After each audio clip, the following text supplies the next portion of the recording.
मेरठ की रैली में बीजेपी के सहयोगी दल भी शामिल हुए।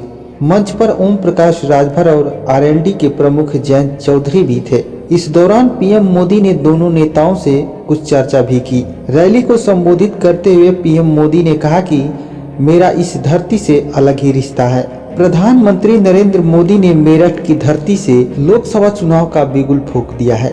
80 लोकसभा सीटों वाला उत्तर प्रदेश पीएम मोदी के लिए बेहद अहम है, क्योंकि उन्होंने आगामी चुनाव में एनडीए गठबंधन के लिए 400 सीटें जीतने का टारगेट सेट किया है। इसके लिए उनका फोकस यूपी पर है, क्योंकि जितनी ज्यादा सीटें इस राज्य से आएंगी, टारगेट उतना आसान होगा। इसके अलावा पीएम मोदी के लिए मेरठ लकी भी रहा है, क्योंकि 2024 के लोकसभा चुनाव से पहले उन्होंने 2024 और 2019 के चुनावी अभियान का आगाज भी मेरठ से ही किया था। मेरठ में भारतीय जनता पार्टी को करीब 48% वोट मिले थे। इस दोनों चुनावों में बीजेपी ने जीत का परचम लहराया था। मेरठ की रैली में बीजेपी के सहयोगी दल भी शामिल हुए। मंच पर ओम प्रकाश राजभर और आरएलडी के प्रमुख जयंत चौधरी भी थे। इस दौरान पीएम मोदी ने दोनों नेताओं से कुछ चर्चा भी की। रैली को संबोधित करते हुए पीएम मोदी ने कहा कि मेरा इस धरती से अलग ही रिश्ता है। 2014 और 2019 में मैंने अपने चुनाव अभियान की शुरुआत मेरठ से की थी। अब 2024 के चुनाव की पहली रैली मेरठ में हो रही है। इस दौरान उन्होंने कहा कि मेरठ की धरती क्रांति और क्रांतिवीरों की धरती है।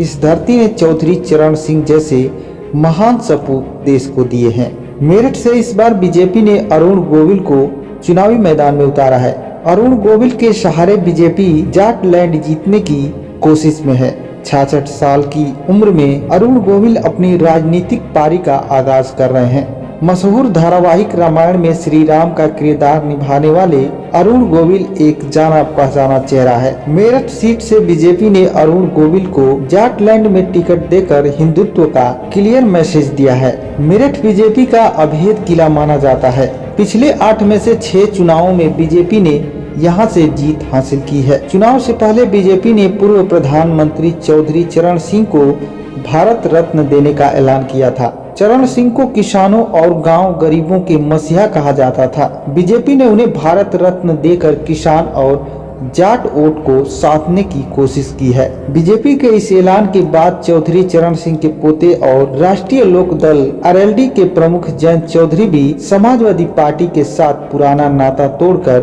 सत्ताधारी राष्ट्रीय जनतांत्रिक गठबंधन यानी एनडीए के खेमे में आ गए थे। बता दें कि साल 2019 के लोकसभा चुनाव में बीजेपी ने जाट बहुल्य पश्चिमी यूपी की 26 लोकसभा सीटों में 19 पर जीत हासिल की थी, जबकि समाजवादी पार्टी और बहुजन समाज पार्टी के गठबंधन को 7 सीटें मिली थी। इस बार बीजेपी उत्तर प्रदेश की सभी 80 लोकसभा सीटें जीतने की रणनीति पर काम कर रही है। 2011 के आंकड़ों के अनुसार मेरठ की आबादी करीब 35 लाख है। इनमें 65% हिंदू और 36% मुस्लिम आबादी है। मेरठ में कुल वोटरों की संख्या 19,64,388 है। इसमें 55.09% पुरुष और 44.91% महिला वोटर हैं। 2014 में यहाँ मतदान का प्रतिशत 63.12% रहा। मेरठ लोकसभा के साथ हापुड़ का भी कुछ क्षेत्र जुड़ता है। कुल मिलाकर यहाँ 5 विधानसभा क्षेत्र हैं। पश्चिमी उत्तर प्रदेश का केंद्र और क्रांतिधरा भूमि माने जाने वाली मेरठ लोकसभा सीट राजनीतिक संदेश के हिसाब से अहम सीट मानी जाती है। 2019 लोकसभा चुनाव में मेरठ सीट से बीजेपी के राजेंद्र अग्रवाल ने जीत हासिल की थी।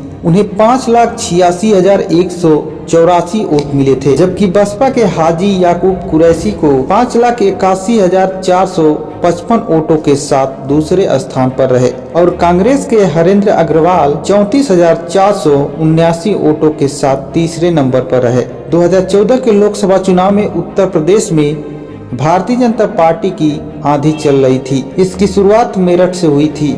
मेरठ में भारतीय जनता पार्टी को करीब 48% वोट मिले थे। मेरठ में राजेंद्र अग्रवाल ने स्थानीय नेता मोहम्मद शाहिद अखलाक को 2 लाख से अधिक वोटों से मात दी थी। इस सीट पर बॉलीवुड अभिनेता नगमा कांग्रेस की ओर से चुनावी मैदान में थी। हालांकि उन्हें हार का सामना करना पड़ा था। देश में 7 चरणों में लोकसभा चुनाव होंगे और 4 जून को मतगणना होगी।